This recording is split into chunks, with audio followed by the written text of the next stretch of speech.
Vamos ir pedir a orientação de Deus. Nosso Deus e nosso Pai, mais uma vez, muito obrigado por proporcionar a cada um de nós esta bênção de nos encontrarmos como estamos, em termos de saúde, suficiente para te louvar e ouvir o que tens para nos dizer através das orações, dos cânticos e agora a reflexão da tua palavra. Senhor, que o teu Espírito Santo, o grande ensinador, fala a cada um de nós. No nome de Jesus. Amém. Meus irmãos, eu sei que nós não estamos no mês de novembro, né? A cabeça ainda consegue distinguir que estamos em fevereiro, né? E porquê? Porque o assunto que vamos conversar, vamos falar esta manhã, normalmente ele está ligado ao fim do mês de outubro e ao princípio do mês de novembro. Exatamente, alguns já chegaram lá, tem a ver com, na linguagem popular, o culto aos mortos, ou as rezas e orações pelos mortos. Hoje, como é muito fácil nós termos acesso a mais ajudas que nos permitem, se soubermos escolher, enriquecer um pouco mais os nossos conhecimentos. E eu desafio aqueles que quiserem para que ao longo da semana façam uma pequena pesquisa, seja os dicionários Amor Antiga, como é o meu caso, e outros com mais alguma idade, ou pelos instrumentos hoje muito mais fáceis de chegar onde a gente quer, também com devido critério, é fazer uma busca acerca deste assunto. Eu só para dizer que mais ou menos por volta do ano 1000 da era cristã, não sei se os irmãos já repararam, talvez os mais novos nem por isso, que outra forma de os não cristãos, os não crentes, continuarem a negar a realidade do nosso Senhor Jesus Cristo, é não dizer ou não escrever tantos anos antes de Cristo ou depois de Cristo. Eles substituem esta realidade por uma expressão, né? Era comum. 20 anos ou 30 anos era comum isto, seria antes e depois de Cristo. Mas para nós é depois de Cristo, porque, como acabamos de cantar, Cristo para nós é uma realidade. Então, meus irmãos, simplesmente, e lembrar que um dos grandes, ou uma das grandes razões, ou um dos grandes assuntos que levou Martim Lutero a levar adiante o seu propósito é porque andava alguém, um senhor chamado Tetzel, a percorrer aquela zona que hoje a Alemanha, a vender as famosas indulgências, permitiam que quem comprasse, digamos, um documento daqueles, conseguia, através disso, de passagem da alma, não da sua própria alma, mas da alma do familiar, do pai, do madre, do marido, ok? Que já estivesse sob a justiça de Deus, e então ser resgatada e poder então mudar. Então o desafio é isso, é rever e confirmar. Há muita informação acerca do assunto, mas a essência é isto. É a possibilidade de, uma salva hipotética, né? De qualquer um de nós, por compaixão, amor ao nosso familiar que já partiu, podermos contribuir que a sua alma possa mudar, permitam a expressão, de residência. Do inferno ou do purgatório para o céu.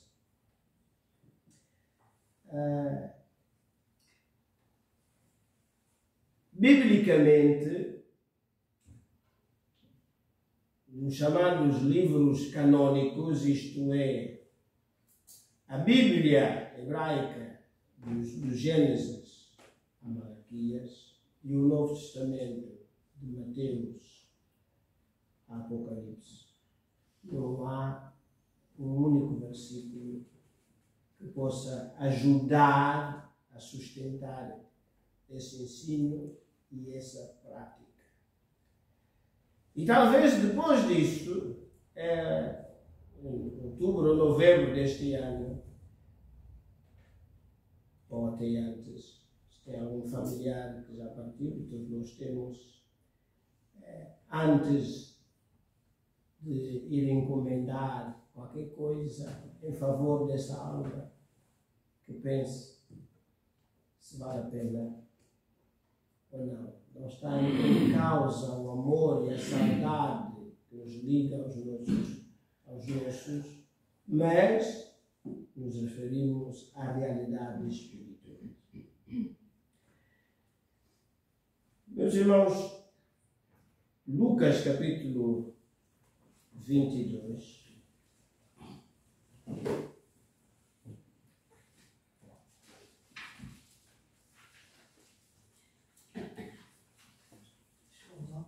Lucas, o Evangelho segundo Lucas, aliás, 22, não, 23. Lucas, Evangelho de Lucas, capítulo 23.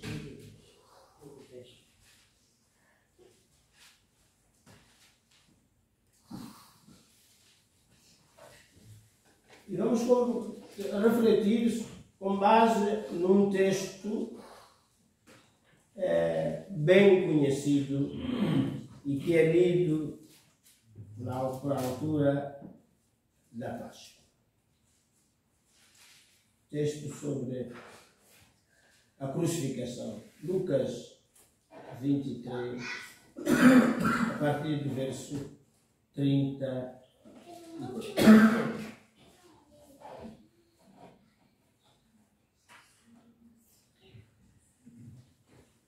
E quando chegaram ao lugar chamado a Caveira, ali o crucificaram, e aos malfeitores, um à direita e o outro à esquerda. E dizia Jesus: Pai, perdoa-lhes, porque não sabem o que fazem. E repartindo os seus vestidos, lançaram sortes. E o povo estava olhando. E também os príncipes zombavam dele, dizendo: aos outros salvou. Salve-se a si mesmo, se este é o Cristo. Irmãos, uma das palavras importantíssimas e que Lucas realça neste trecho é a palavra, o verbo salvar.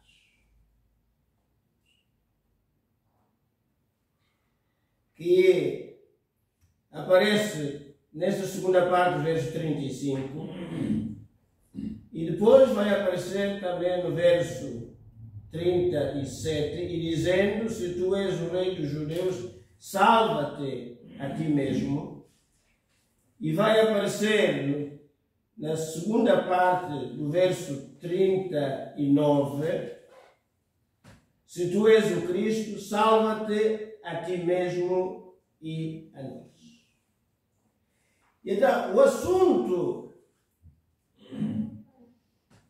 em realce, por parte de Lucas, num momento importantíssimo na vida de Jesus Cristo, ou na vida do nosso Senhor Jesus Cristo,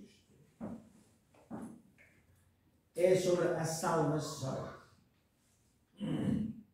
Mas a verdade é que, na cabeça, na intenção de alguns dos intervenientes aqui, não é salvação no sentido espiritual, mas salvação no sentido físico. Cura, a possibilidade de poder sair daquela situação ou daquele estado em que os outros se encontravam. Mas, vamos ver que também está implícita a salvação no sentido e no âmbito espiritual. E o título que demos a esta pequena meditação é que a salvação é pessoal e intransmissível. A salvação espiritual é pessoal e intransmissível. Meus irmãos, o verso 35, e o povo estava olhando e também os príncipes zombavam dele, dizendo: aos outros salvou, salve-se a si mesmo, se este é o Cristo, o escolhido de Deus.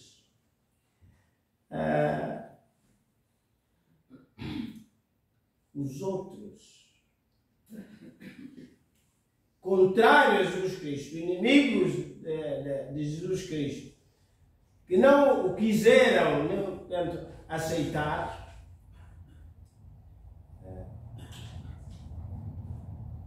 não entendiam que as coisas fossem realmente como eles pensavam. Se tu és o rei dos judeus, salva-te a ti mesmo, como acabamos de ler. Mas, meus irmãos, a partir do verso 40, respondendo o outro, os dois ladrões ou malfeitores, criminosos, porém o outro repreendia, e respondendo, porém o outro repreendia-o, dizendo: tu nem ainda temes a Deus, estando na mesma condenação. A salvação, sendo pessoal e intransmissível, não é apenas no objetivo, na parte final, né, do cumprimento dessa realidade, mas, perdão, em todo o processo. Em todo o processo.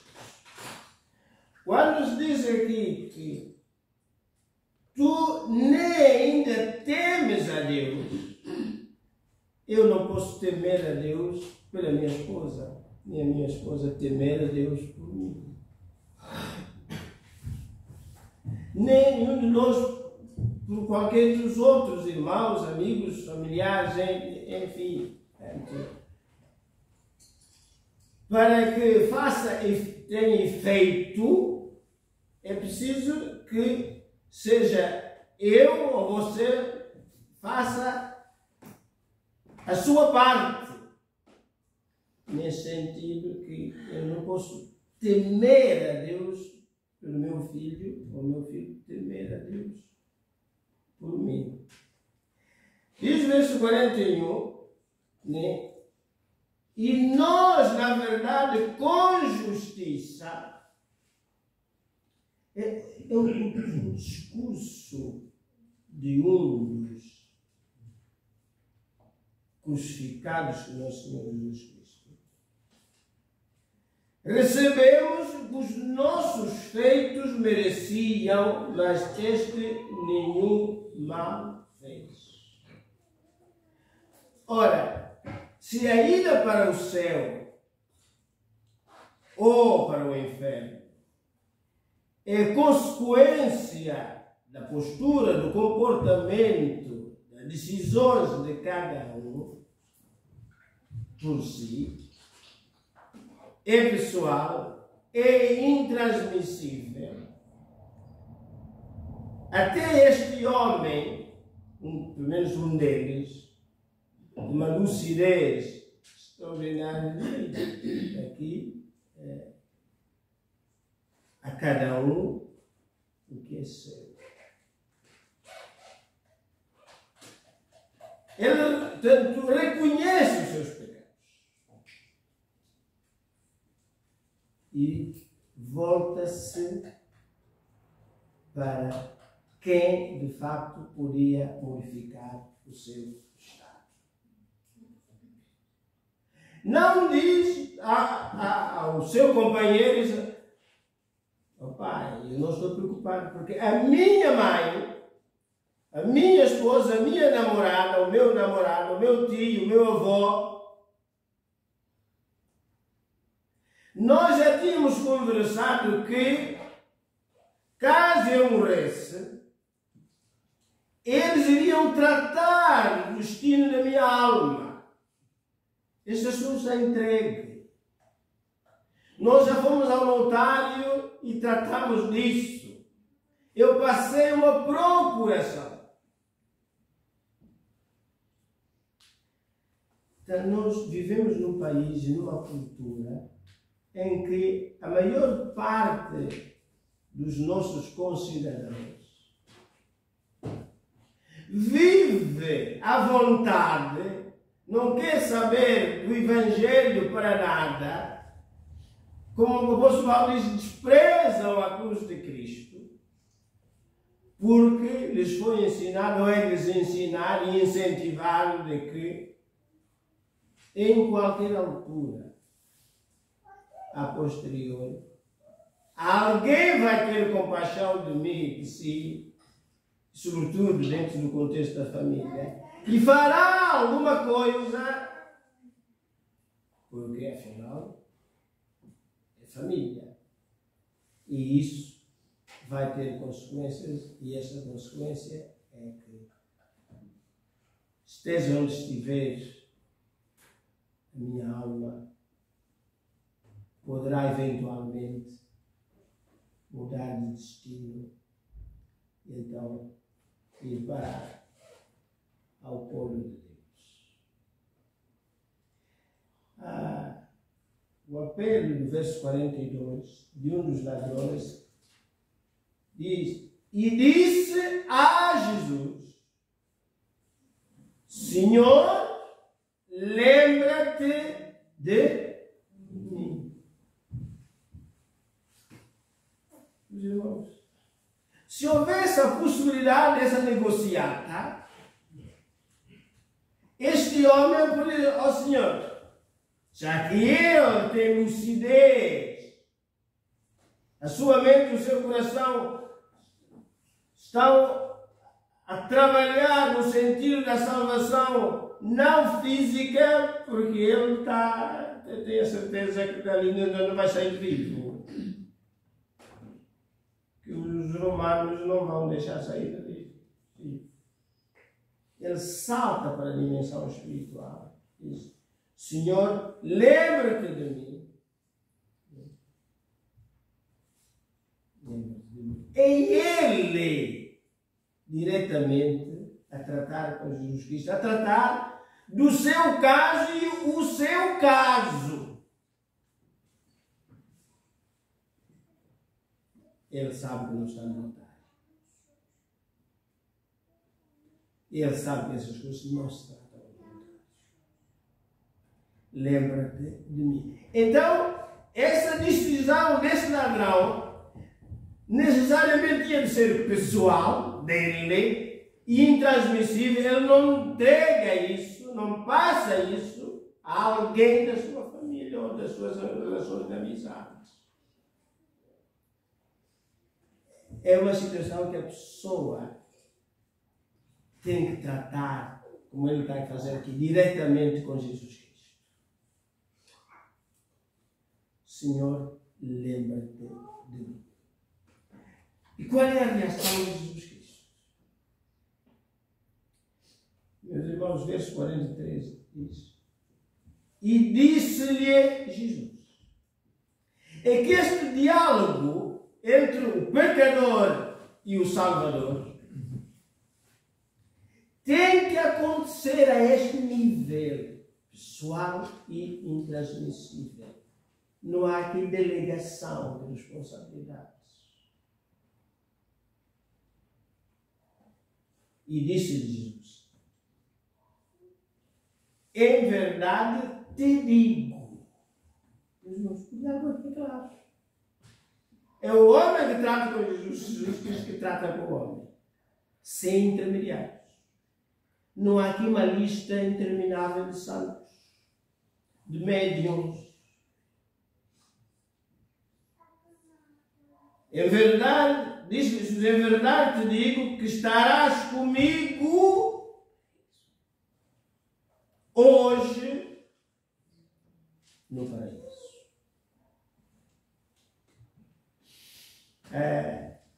E a prova, mais uma vez, de que realmente a maneira como isto é feito para a nossa cultura não funciona, não há garantia de nada, é que quantas e quantas vezes, às vezes, ouço que ainda se faz alguma coisa pela alma do Dom Afonso Henriques. Imaginem, meus irmãos. O Afonso Henriques é de 1140 qualquer coisa.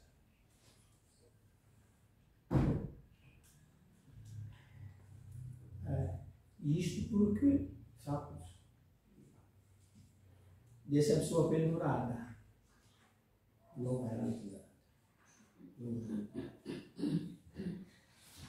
Em verdade te digo que estarás comigo hoje no paraíso. Então, quando este homem morre, ele morre descansado quanto ao destino da sua alma, porque lhe é garantido por nosso Senhor Jesus Cristo. Meus irmãos, Lucas 16. Lucas 16.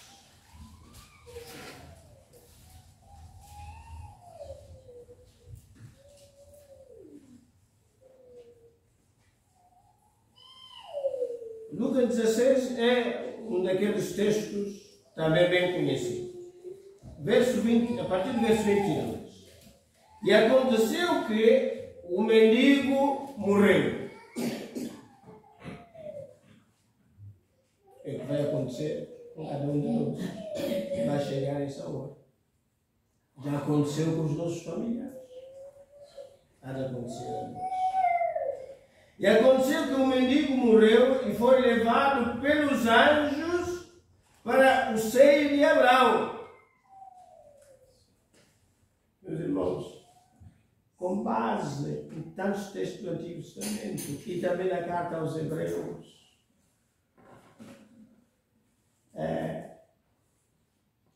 o judeu não tem dúvidas que onde é que está o Abraão.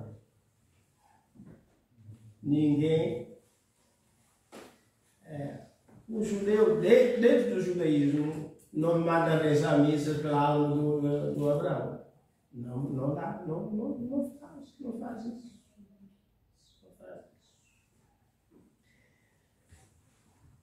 E foi levado pelos anjos para o seio de Abraão. E morreu também o rico e foi sepultado.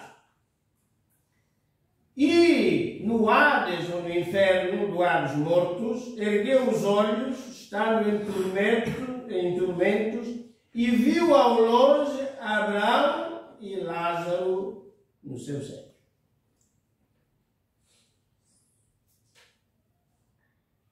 Agora, meus irmãos, diz o verso 24.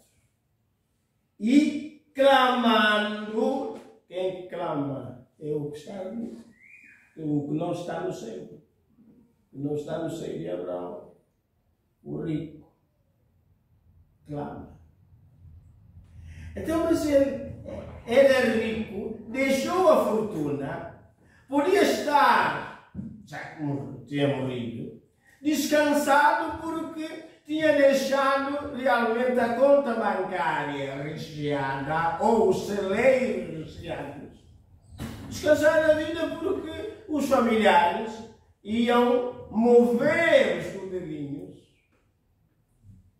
para afetar favoravelmente o destino da sua alma. Mas este homem sabe que os familiares que ficaram já não vão poder fazer nada pela alma dele. Já não vão poder fazer. Apesar do dinheiro ou dos bens que deixou, mesmo que fossem os seus familiares bons gestores daquela fortuna, já nada poderiam fazer pela alma daquele homem.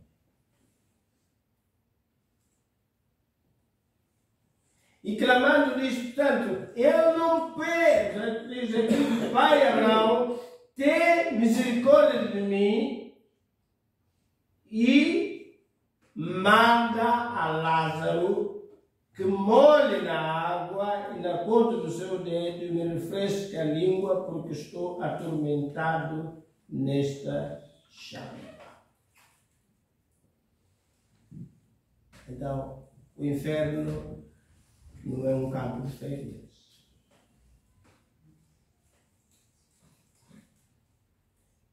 Verso 25. Disse, porém, Abraão, filho, lembra-te de que recebeste os teus bens em vida. Meus irmãos, se é daqueles como eu que sublinha determinadas palavras ou versículos, eu sugeria que sublinhasse esta expressão em vida. Isto é durante este intervalo de vida, desde que eu nasci até que amanhã vai embora, é este intervalo que esta decisão em relação à minha alma tem de ser tomada. Em vida. Não é depois do morto, porque já não vou fazer nada. Nem os meus familiares podem fazer alguma coisa. É em vida, nesse intervalo. É como numa matemática, mas é um intervalo fechado. Né? Do lado do outro. Em vida. E Lázaro somente mais, e agora este é consolado e tu atormentado. E meus irmãos, o verso 26 diz, e além disso, o esclarecimento fazia e faz sentido, está posto um grande abismo entre nós e vós, de sorte que os que quisessem passar daqui para vós,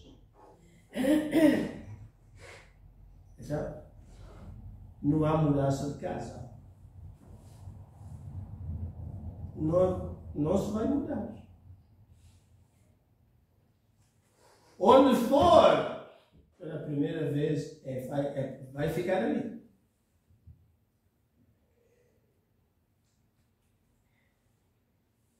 está posto um grande abismo entre nós e vós, de sorte que os que quisessem passar daqui para vós não poderiam, nem tampouco os de lá passar para aqui. Pessoal e intransmissível. E finalmente, então, este homem toma consciência, meus irmãos, Deus tenha misericórdia de nós,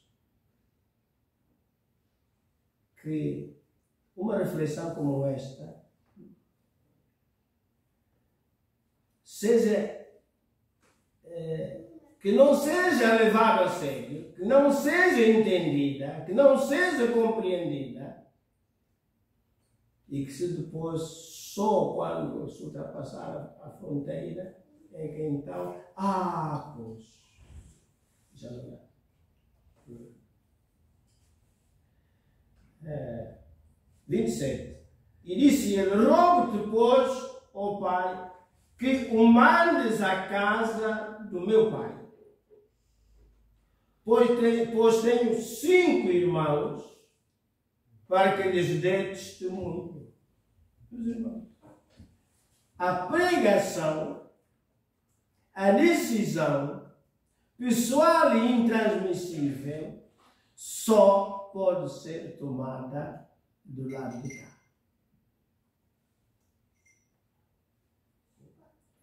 Para que lhes dê testemunho, a fim de que não venham também para este lugar de tormento.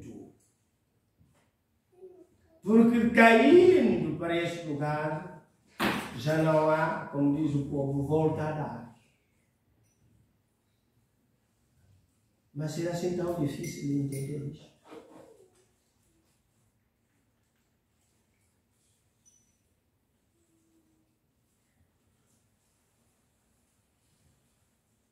No fundo, meus irmãos, este homem queria, desejava que a sua situação sofresse alteração. Mas, concluindo, esclarecido de que já não dá, ele entende que os seus 5 irmãos, que ainda não estavam onde ele já estava, portanto, ainda em vida, que ainda em vida se pode mudar de destino. Em vida. Pessoal e intransmissível. A fim de que não venham também para este lugar de tormento. Meus irmãos, verso 29, a este apelo, Abraão diz: tenha Moisés e os profetas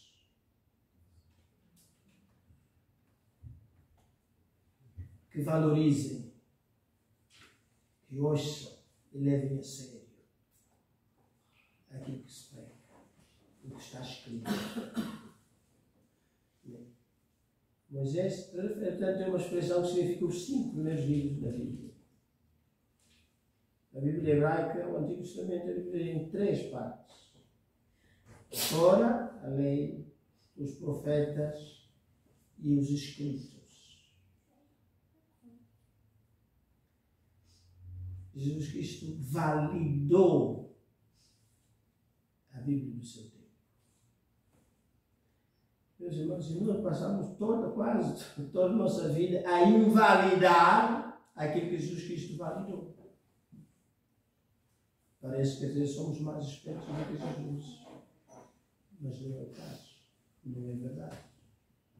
Não é verdade. Bem, tenha Moisés os profetas, ouçam-nos. E diz o verso 30, e disse ele: não, pai Abraão, mas se algum dos mortos fosse ter com eles, arrepender-se-iam. O que o homem está aqui a admitir? Que ele tinha cabeça dura e que o resto dos seus irmãos gastavam do mesmo.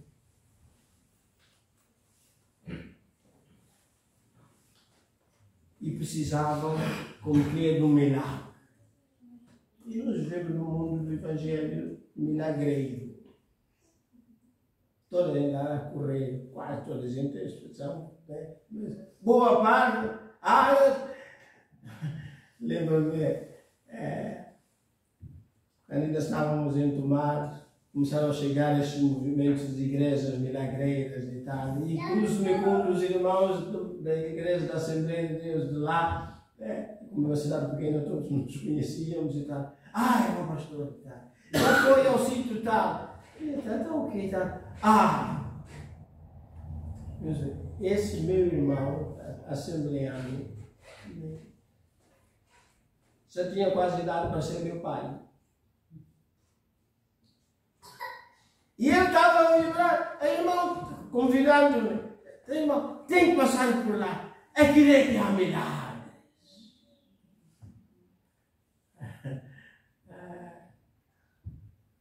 E ele tinha um problema, que ele entornava um bocado.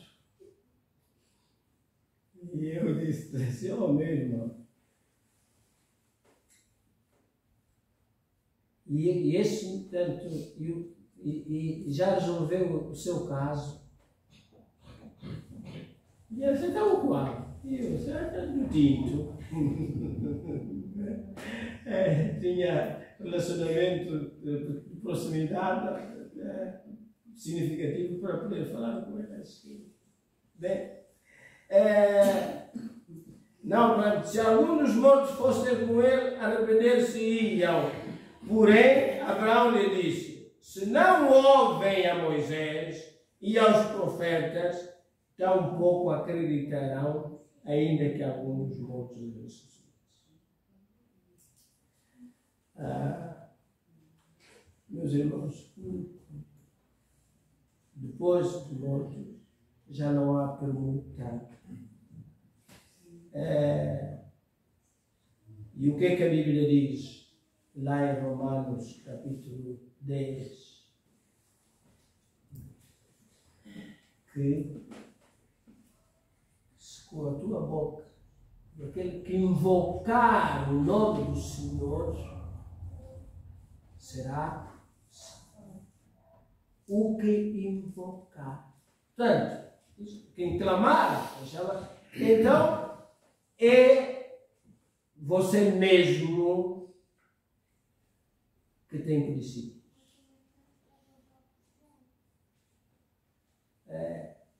E alguém escreveu um livro, que os irmãos, eu já falei tanta vez deste livro. Crer é também pensar.